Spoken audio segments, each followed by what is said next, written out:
Dr. Una Lee stood in her small laboratory at Seoul National University, staring at the strange readings on her computer screen. The numbers made no sense. For 3 months, she had been working on something that everyone said was impossible. Trying to make human cells work with quantum energy particles. Her professors laughed at her. Her colleagues whispered that she was wasting her time.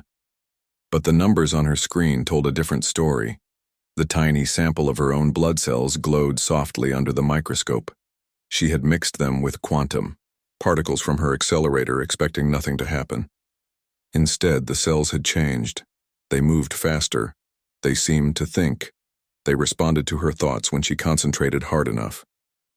"This cannot be real," she whispered to herself in Korean, then switched to English. But it is happening. Una had no idea that her small experiment would one day shake the entire galaxy. She did not know that far above Earth, in the cold darkness of space, ancient beings watched her world with bored eyes. The Vorthak Empire had existed for over 50,000 years. They were not like humans at all. Their bodies were made of living crystal that sang with inner light. They could live forever if they wanted to. They had conquered death, disease, and war long ago. To them, planets like Earth were nothing special. Just another ball of rock with silly creatures fighting each other. High Resonator Kethvox floated in his crystal palace, reading reports from across the galaxy. His body chimed softly as he processed information. When he reached the report about Earth, he barely paid attention. "Third planet, Sol system," his aide sang in crystal tones. "The creatures there are still fighting wars. They poison their own air and water. Population 7 billion. Technology level, primitive nuclear age." "Mark it as dust," Kethvox replied without interest.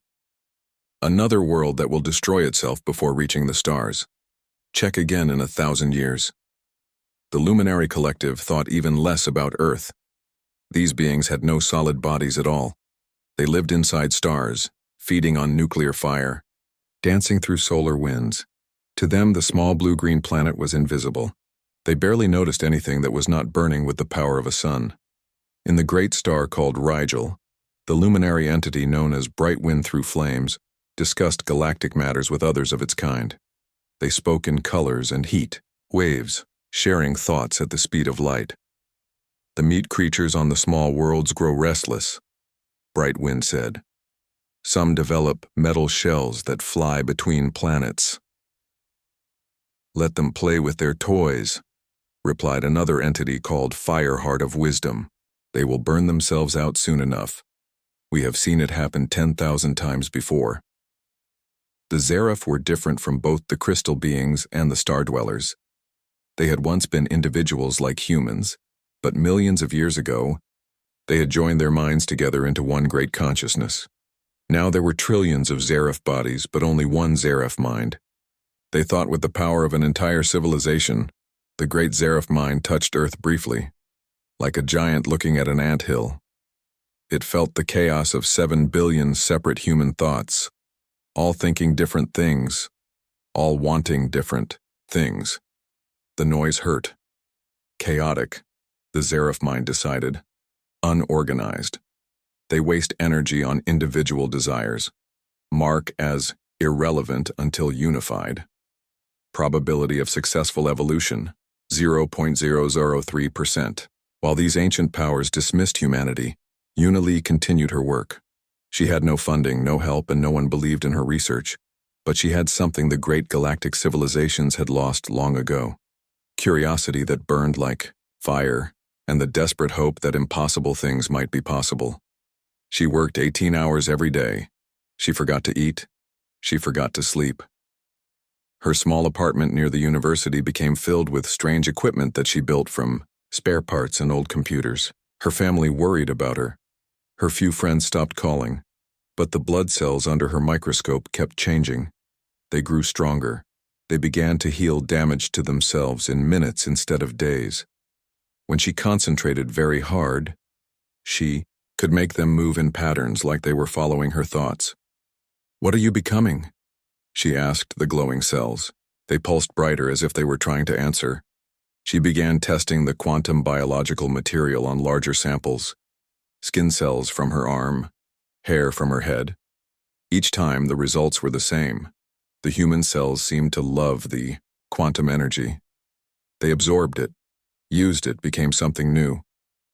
One night, working alone in her laboratory, Yuna accidentally cut her finger on a broken glass slide.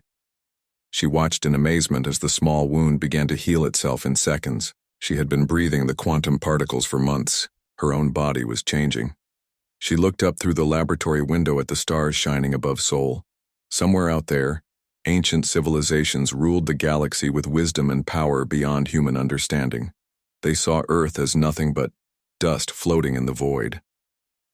They had no idea that in a small room in South Korea, a stubborn young scientist was taking the first steps toward making humanity something they had never encountered before. Something that would not stay dust forever. Captain June Park was drinking coffee in his small ship when the alarm started screaming. He had been patrolling the outer edge of the solar system for 6 months, watching for asteroids that might hit Earth. It was boring work. Nothing ever happened out here near Pluto. But today was different. His radar screen showed something huge drifting toward the ice planet. It was not an asteroid. The shape was too smooth, too perfect. It looked like it had been built by someone. "This is Captain Park calling Earth Control," he said into his radio. "I have found something strange near Pluto. It looks like a ship, but not one of ours." The voice from Earth was excited. "Are you sure, Captain? Could it be from another country?" June looked at his screen again. The object was 3 times bigger than any ship humans had ever built. Its surface seemed to be made of crystal that glowed with soft blue light. "No," he said quietly. "This is not human." He flew closer, his heart beating fast. This was it. This was what humanity had always wondered about. Were we alone in the universe? The crystal ship gave him his answer. The ship was badly damaged. Pieces of crystal floated around it like frozen tears. Some sections were dark, others flickered, with dying light.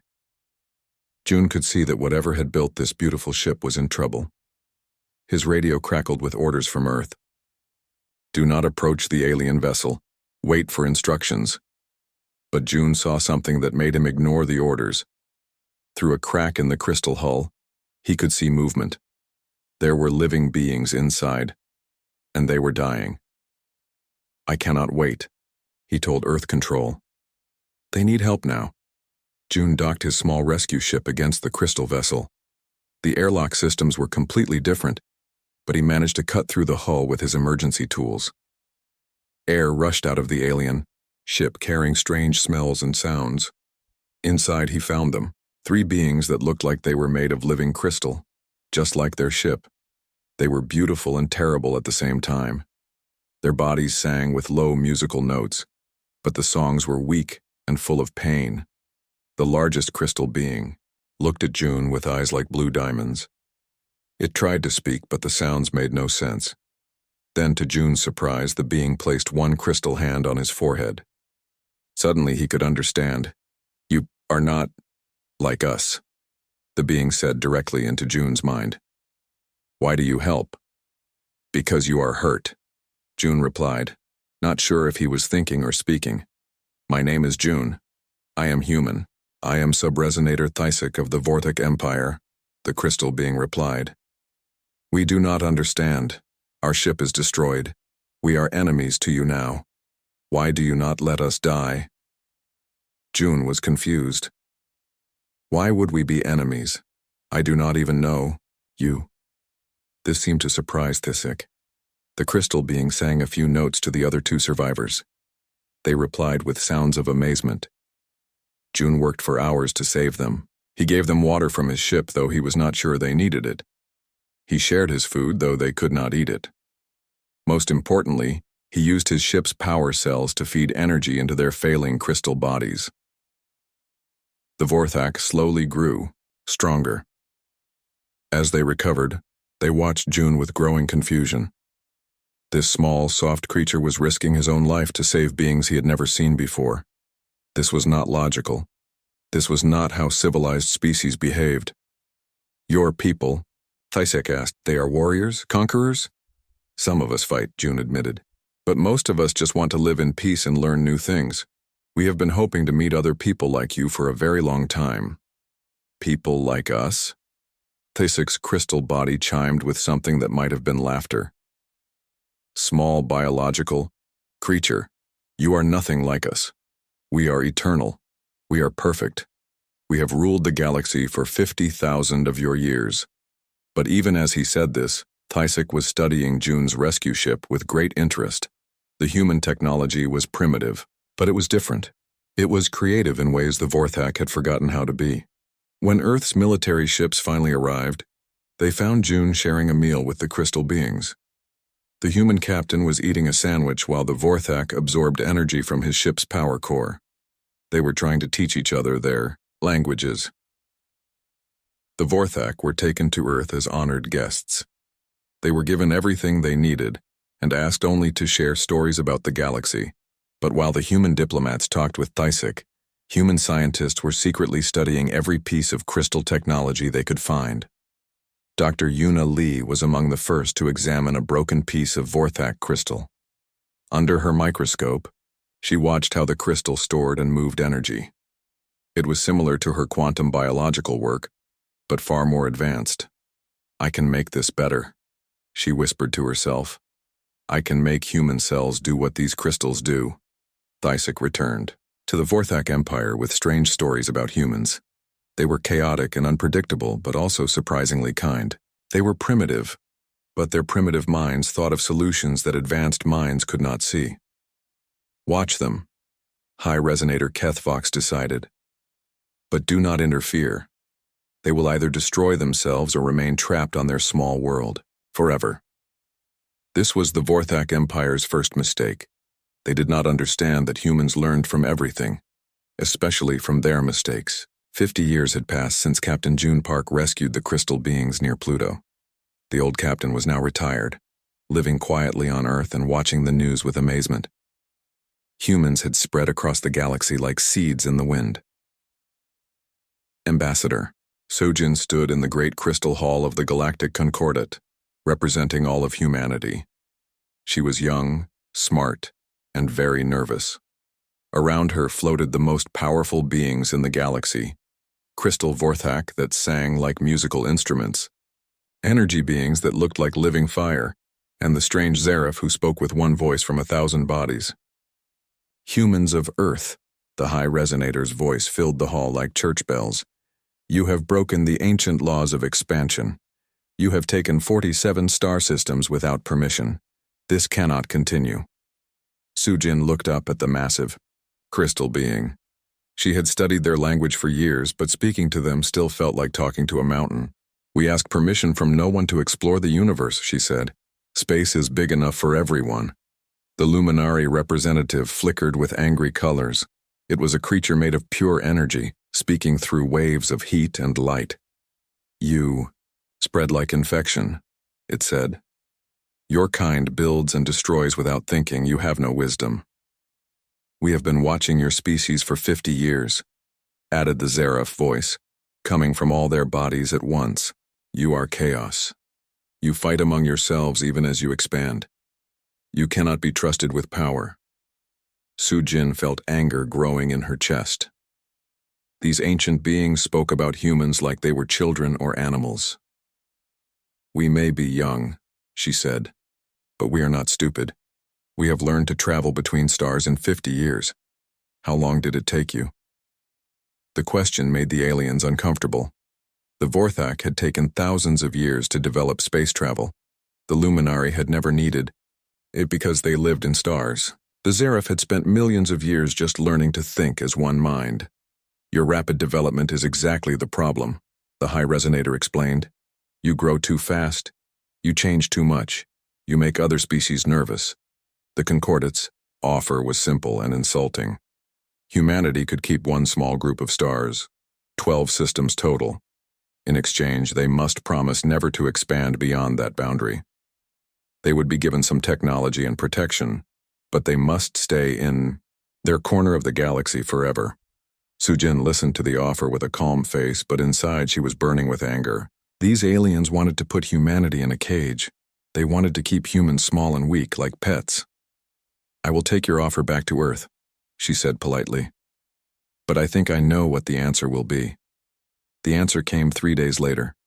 President Min Seo's message was broadcast to the entire galaxy. The people of Earth reject your offer. We will not be caged.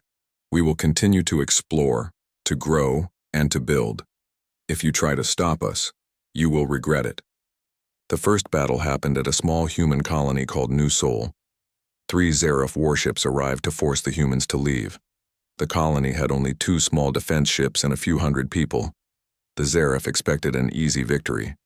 Their ships were larger, their weapons more powerful, their defenses stronger. But they did not understand how humans fight. Colonel Wu Bin commanded the human defense. He was an old soldier who had fought in Earth's last war.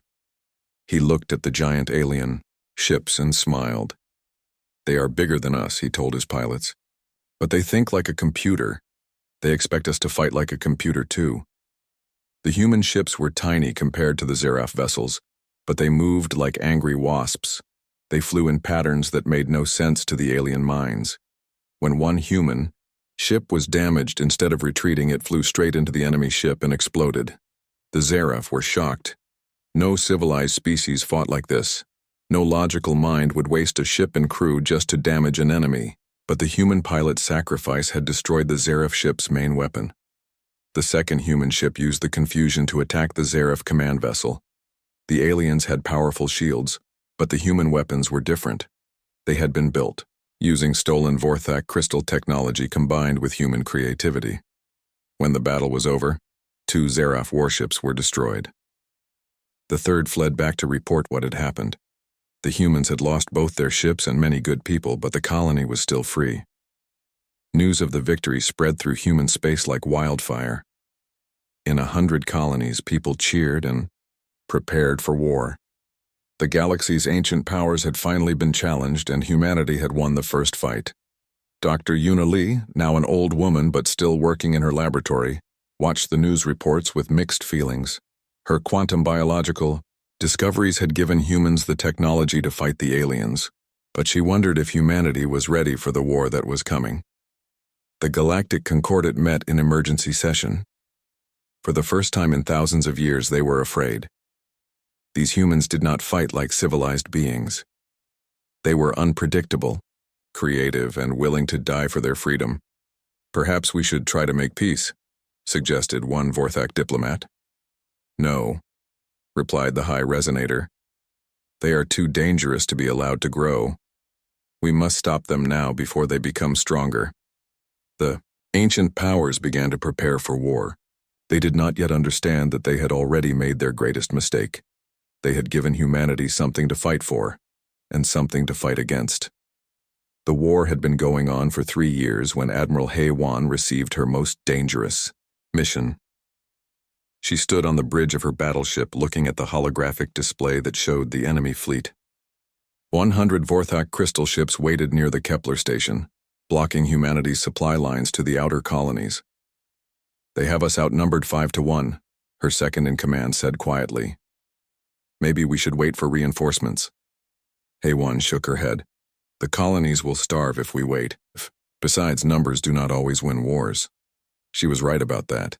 In the past 3 years, humanity had learned to fight in ways that shocked the galaxy. Human ships were smaller and weaker than alien vessels, but they moved like they were alive. Human pilots flew like they were dancing with death, taking risks that made the ancient aliens afraid. The secret was Dr. Yuna Li's quantum biological technology, now very old but still brilliant. She had learned to make human soldiers stronger, faster, and smarter. The enhanced humans could think at the speed of computers while keeping their human creativity and courage. Commander Jin Ho was one of these enhanced soldiers. His body had been changed by Yuna's science until he was more than human but still completely human. He could interface directly with alien technology, turning their own weapons against them. Admiral, Jin Ho said, his enhanced mind processing battle data at impossible speed. I have an idea, but it will cost us everything. Haiwan listened to his plan. It was crazy, dangerous, and would probably kill them all. It was also brilliant. Do it, she ordered. The human fleet attacked the Vorthak formation like wolves attacking a herd of elephants. The crystal ships were powerful and beautiful, singing in harmony as they fired their energy weapons. But the humans did not fight. Like any civilized species, half the human ships flew straight at the enemy, taking terrible damage but drawing all their fire.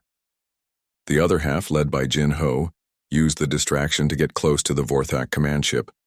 But instead of attacking it, they did something that horrified the aliens. Jin Ho's ship rammed directly into the crystal vessel's hull. But this was not a suicide attack. As the ships crashed together, Jin Ho used his enhanced abilities to hack into the Vorthak computer systems. Within minutes, he had taken control of their most powerful ship.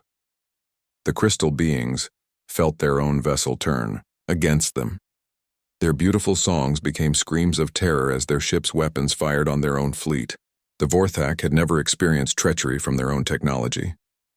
Admiral Heiwan watched the battle turn in humanity's favor. But victory came with a terrible price. Jin Ho was trapped inside the enemy ship, surrounded by angry crystal beings. She could save him by retreating, but that would let the enemy fleet escape. "Jin Ho," she called on the radio. "Get out of there. We can finish this fight another day." His voice came back calm and steady. "No, Admiral. This ends now." She watched, in horror, as Jin Ho set the captured Vorthak ship to self-destruct. The explosion destroyed not only the command vessel but also damaged a dozen other crystal ships. The remaining Vorthak fleet retreated in panic, leaving the supply lines open. The victory at Kepler Station changed everything. News of the battle spread through the galaxy faster than light itself. The ancient powers realized that humans did not just fight to win. They fought to win completely, no matter what it cost them. In the crystal halls of the Vorthak Empire, High Resonator Kethovox studied the battle reports with growing fear. "They fight like demons," he sang to his council. "They sacrifice themselves for victory. How do we fight beings who welcome death?" The Luminary Collective was equally disturbed. These small biological creatures had learned to turn crystal technology against its creators. Even worse, they were spreading their ideas of individual freedom to other species across the galaxy. On the world of Theta Majoris, a slave species called the Kaleth had heard about human victories. For 1,000 years they had served the Zerif without question, but now they began to ask dangerous questions. Why should they obey? Why could they not be free like the humans? The Kaleth rebellion began with a single factory worker named Vexi Tar. He had heard human radio broadcasts talking about freedom and individual rights. These ideas were like poison to the Zerif hive mind, but they were like medicine to enslaved peoples. "We are not tools," Vextar told his fellow workers. "We are people. We have the right to choose our own lives." The rebellion spread from world to world. Species that had been slaves for millennia suddenly remembered what freedom meant. They did not all join humanity's war, but they stopped helping the ancient powers. The galaxy's workforce began to crumble. Dr. Yuna Lee, now confined to a wheelchair but still working, watched these developments with mixed pride and worry. Her laboratory had become the center of humanity's war effort. Enhanced soldiers came to her for upgrades. Engineers brought her captured alien technology to study. "We are winning," her assistant told her one day. "The aliens are afraid of us now." Yuna nodded slowly. "Yes, we are winning. But I wonder what we are becoming. We started as explorers seeking knowledge. Now we are conquerors bringing revolution to the galaxy." She looked at the latest batch of quantum biological enhancement serums. Each dose made humans stronger, but also changed them in ways she did not fully understand. They were still human, but they were becoming something more, something that even the ancient aliens had never seen before. The war was far from over, but humanity had proven something that terrified the galaxy's rulers.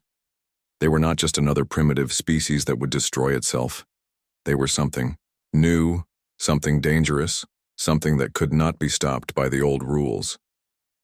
The ancient powers began to realize they faced a choice. accept humanity as equals, or destroy them completely before they grew too strong. They chose destruction. President General Minseo stood in the war room deep beneath Seoul, watching the holographic display that showed hundreds of alien ships approaching Earth. The Galactic Concordat had finally decided to end the human problem once and for all. Every crystal ship of the Vorthak Empire, every energy being of the Luminary Collective, and every vessel of the Zareth hive mind was coming to destroy humanity's homeworld. They think if they kill Earth, they kill our spirit, Minseo said to her generals. They do not understand humans at all. Admiral Park Jae-young, son of the old Captain Jun Park who had first met the aliens, studied the enemy formations. We are outnumbered 1,000 to 1, he reported. But our colonies are sending every ship they have. Help is coming. Through the quantum communication network, calls for help went out to every human settlement across the galaxy. The response was immediate and overwhelming. From New Sol to the mining colonies of Alpha Centauri, from the research stations orbiting distant suns to the frontier worlds at the galaxy's edge, humanity answered the call. But it was not just humans who came. The Caliph brought their newly built warships, painted with symbols of freedom. The insect-like Threx, former slaves of the Zareth, arrived with weapons they had hidden for centuries. Dozens of species that had been ruled by the ancient powers for millennia saw their chance for revenge. Dr. Yuna Lee, now over 90 years old, but still sharp as a blade, worked frantically in her laboratory. Her quantum biological technology had evolved far beyond her original dreams. The newest generation of enhanced humans were almost like living gods, able to control matter at the atomic level and think faster than any computer. The final batch is ready, she told her assistant, looking at the glowing vials of enhancement serum. This will change them completely. They will still be human in their hearts, but their bodies and minds will be something the galaxy has never seen. The first wave of alien ships reached Earth's outer defenses and met something they did not expect. The human fleet was waiting, but these were not the same small ships that had fought at Kepler Station. These vessels pulsed with quantum energy, their hulls made from a mixture of human steel and alien crystal technology. Captain Kim Soo-jin commanded the lead human battleship. She had been enhanced with Yuna's latest technology, her mind linked directly to her ship's systems. When the Vorthak fired their energy weapons, she did not just dodge, she absorbed the energy and fired it back twice as strong. Impossible, sang the crystal beings as their own power was turned against them. Biological creatures cannot manipulate pure energy, but humans could now. Years of studying alien technology had taught them to do things that broke the ancient laws of physics. They fought not just with weapons, but with reality itself as their tool. The battle raged for 3 days. Earth's skies burned with the light of dying ships. Human cities fired massive defense cannons while enhanced soldiers fought alien boarding parties in the streets. Every man, woman, and child on Earth became part of the war effort. On the 3rd day, the tide turned. The enhanced human warriors had learned to do something that terrified even their own leaders. They could take control of alien minds, turning crystal beings and energy creatures into unwilling allies. The galaxy's most powerful civilizations found their own people fighting against them. Minseo watched as the alien fleet began to collapse.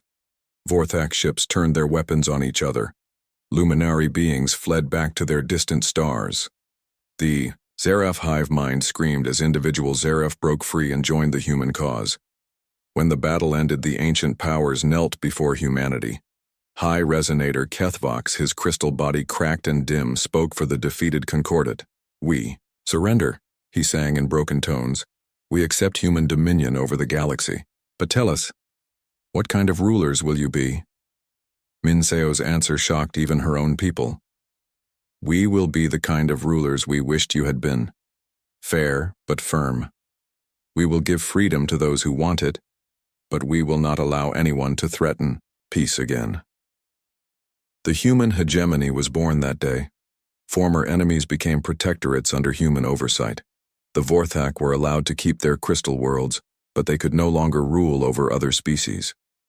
The Luminari remained in their stars, but they had to share stellar energy with younger civilizations. The Giraffe were broken apart, their hive minds scattered, each individual free to think their own thoughts for the first time in millions of years.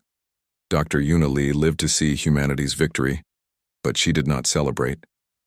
In her laboratory now, a shrine to human achievement, she sat in her wheelchair and watched the news reports of human administrators giving orders to beings who had once been gods.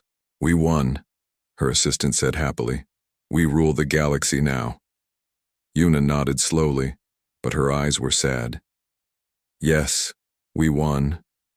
But look what we have become." She gestured at the screen showing enhanced human soldiers, their bodies glowing with quantum energy, their eyes cold as stars. "We started as curious explorers who rescued wounded aliens. Now we are the most feared beings in the galaxy." She looked out her window at the Sol skyline, where alien architecture now mixed with human buildings. Ships from 100 worlds landed at the spaceport, their crews coming to pay tribute to their human overlords. "From dust to dominion," she whispered. "We got everything we thought we wanted. But I wonder if we are still the same species that dreamed of reaching the stars." The galaxy was theirs now. Humanity had become the final threat and then the final victor. But victory had changed them in ways they were only beginning to understand.